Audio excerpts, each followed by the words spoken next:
Have you ever noticed how fast it happens? A friend says something as a joke, and something inside you snaps. Your boss sends one cold message, and you're already boiling. Someone reads your text and stays silent, and you feel that wave rising in your chest. Now here's a sentence that might irritate you on purpose. No one can make you angry. Not your boss, not your friend, not the stranger who disrespects you. You might think, that's impossible. They started it. They pushed me. Good. Stay with me, because this is the story of a man who blamed the whole world for his rage, until he discovered his anger wasn't power. It was a trap. In a small village beside open fields and a narrow canal lived a man named Kamran. Everyone knew him, not because he was wise, but because he exploded. If the tea was brewed wrong, he shouted. If a goat wandered into his garden, he cursed loud enough for neighbors to fall silent. If children laughed near his gate, he took it as disrespect. Cameron had one explanation for everything. Quote 2. He believed anger was protection. He believed shouting was how you earned your place. Then one afternoon, a small mistake pushed him over the edge. A neighbor's boy ran past Cameron's work area and bumped a box of parts. Metal pieces scattered. A wooden handle on one of Cameron's tools snapped. It wasn't sabotage. It wasn't cruelty. It was an accident. But Cameron erupted. His voice cracked through the yard like thunder. The boy's face went pale, his eyes filled. He turned and ran, wiping tears with his sleeve. And then, silence. Cameron stood there, breathing hard, surrounded by spilled parts and broken wood. He expected relief. Instead, he felt empty. That night, his wife Layla didn't argue with him. She didn't accuse him. She only said softly, Quote 3. A traveling teacher had recently come near the village. People whispered about him in a strange way. They said even loud men became quiet around him. Kamran wanted to dismiss it, but sleep wouldn't come. And in the dark, he asked himself a question that scared him. Why do I feel worse after I shout? So in the morning he went. Master Rahim didn't lecture Kamran. He didn't judge him. He simply listened. Then he filled a simple bowl with water and placed it between them. Look, he said. The water was still. Kamran could see his own reflection clearly. Then Rahim touched the surface with one finger. Ripples spread. The reflection broke, twisted, and disappeared. The mind is like this water, Rahim said. When it is calm, you see truth. When it is shaken, you see only distortion. Kamran frowned as if searching for a counter-argument. Rahim didn't give him one. Instead, he picked up a small clump of dirt and tossed it gently at Kamran's feet. It didn't hit him. It simply landed there, Rahim said. He paused.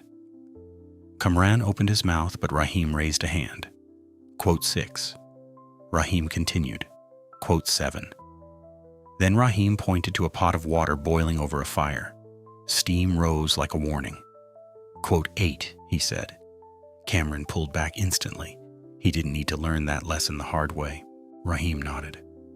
Anger is like boiling water. The first person it burns is the one holding it. He leaned forward just slightly. You shout at others, but you scald yourself first. Kamran's jaw tightened. Something in him wanted to defend his rage, but another part of him recognized the truth in his own exhaustion. Rahim gave him one simple practice. Kamran asked. Rahim answered with a calm voice that felt heavier than any argument. Kamran repeated it quietly, like testing a tool in his hand. Rahim's eyes stayed gentle. You don't need to win every moment, he said. You need to keep your mind clear. Cameron left with no miracle, no magic, only a sentence and a pause. The village didn't suddenly become kinder. People still cut lines, still muttered insults, still tested boundaries. But Kamran began to notice the exact moment anger entered his body.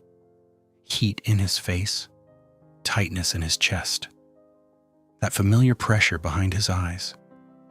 And for the first time, he did something different. He paused. The first real test came at the market.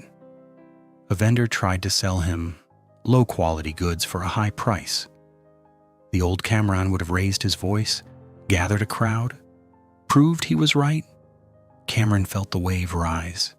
He pictured the bowl of water. He pictured the ripples. He set the goods down calmly and said, quote 16.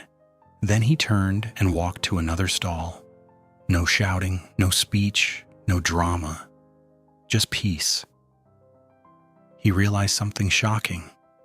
Staying calm wasn't weakness, it was efficiency. The second test hit his pride. A group of young men noticed his new quietness and decided to play with it. Oh look, they laughed. Kamran is holy now. Careful, another said. He might bless us instead of yelling. Kamran's hands clenched. This wasn't about money, this was about status, ego, respect. His mind screamed, "Don't let them talk to you like that." Then the sentence appeared inside him like a shield. I won't catch the dirt. He took one slow breath, and he thought, quote 22. Kamran walked past them without a word. He could feel their laughter behind him trying to hook into his back, but it didn't, because he didn't turn around to grab it. The third proof arrived at home. Quietly. His sleep became deeper. He woke up without that heavy stone in his chest. His house felt lighter. And Layla noticed something even before he did. His eyes looked calmer. One evening she said, almost surprised, quote 23, Kamran didn't answer right away, because he was realizing something dangerous and powerful. The world hadn't changed. Only his choice had. Weeks passed. Kamran returned to Master Rahim and sat in front of him like a man who had stopped fighting smoke. He said, I used to think people made me angry. Rahim waited. Kamran continued, slower now. But they didn't. My own mind did. He swallowed as if admitting it cost him something. I blamed disrespect. I blamed noise. I blamed small mistakes. But the truth is, I picked up the dirt. Every time I carried it, I held it like boiling water. He looked down at his hands. Now I see I can choose peace instead of pain. Rahim stood and walked with him out toward the fields. The wind pushed against the grass in long waves. Rahim said, You cannot stop the wind. Kamran looked at the moving grass. But you can control your sails, Rahim finished. Years later, people in the village spoke of Kamran differently. Not as the man who exploded, but as the man who stayed steady. When others came to him with stories of insults and disrespect, he told them the same simple truth. The world will throw dirt at you. That part is normal. The question is not whether they throw it. The question is whether you pick it up. And if you remember only one line from this story, let it be this: I won't catch the dirt. If this message helped you even a little, share it with someone who needs calm right now. You might be the reason their next moment doesn't turn into a storm. And tell me in the comments, what situation is hardest for you to not catch the dirt in?